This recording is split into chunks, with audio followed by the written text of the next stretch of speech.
At 3 a.m. in Brooklyn, New York, a couple is sitting on a bench when this angry man walks by and randomly kicks over a scooter.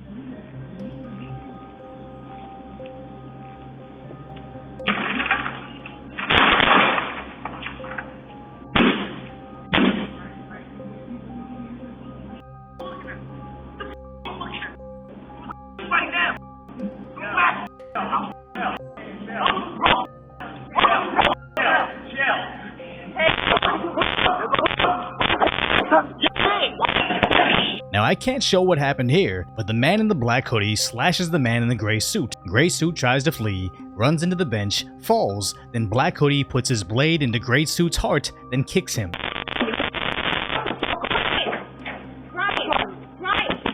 Now, as the story develops, Daily Mail reports his friends say that he would have thought of the man that stabbed him as a victim of a broken system, and the New York Post reported that a friend said someone once tried to mug him, but he talked him out of it, then gave him money. And when you look at his social media footprint, it appears he was a poet that was heavily involved in politics. And the Wayback Machine shows us at one point he allegedly called himself the COO of Antifa. And it appears his girlfriend had a history of supporting BLM and saying that all cops are bad, as now they have a GoFundMe for him on her behalf, raising over $50,000, stating that it's so working class people can take time off work to mourn. And a local New York State senator highlighted his death as an argument for socialism. So I in no way see satisfaction in people becoming victims of horrendous crime, even if they are somewhat to blame for the rise in crime that resulted in their untimely demise, because I see all these social justice, the police are bad, far left activist types as just incredibly naive. His friend tells a story of him getting mugged, talking the mugger out of it, but still giving him money.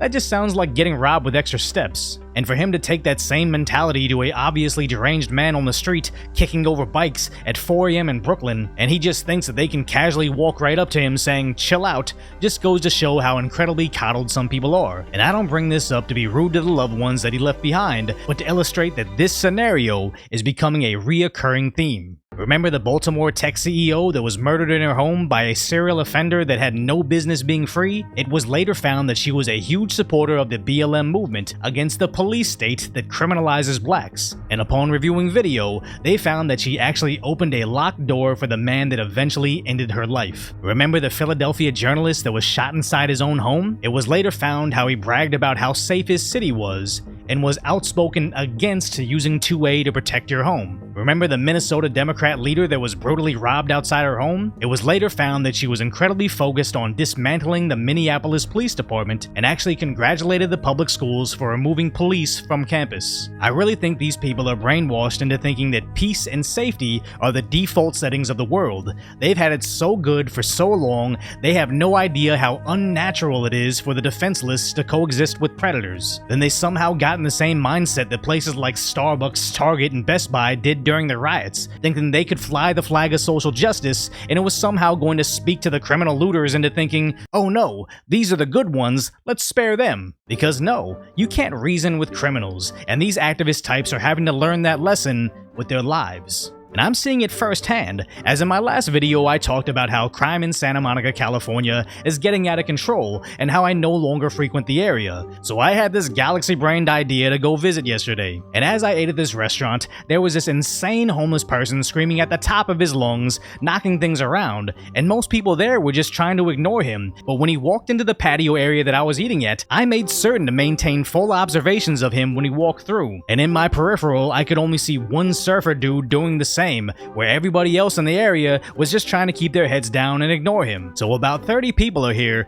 well aware that this individual is deranged, and they're just willing to turn their back and roll the dice, just hoping that he doesn't attack them. And it's just sad because these people in this restaurant are just like those left-wing activists in all those deep blue cities, looking like zebras that lived in the zoo for far too long, and when they actually encounter a predator in the wild, they don't even know they're in danger. And it's all because their political leaders have so successfully successfully brainwashed them into believing that bad people are just a conservative myth. But keep in mind, these same politicians defunding the police will always ensure that they are kept safe from predators. I'm going to make sure I have security because I know I have had attempts on my life and I have too much work to do. There are too many people that need help right now for me to allow that. So if I end up spending $200,000, if I spend $10 more on it, you know what? I get to be here to do the work. So suck it up, and defunding the police has to happen. We need to defund the police. So when Los Angeles, California just ends cash bail,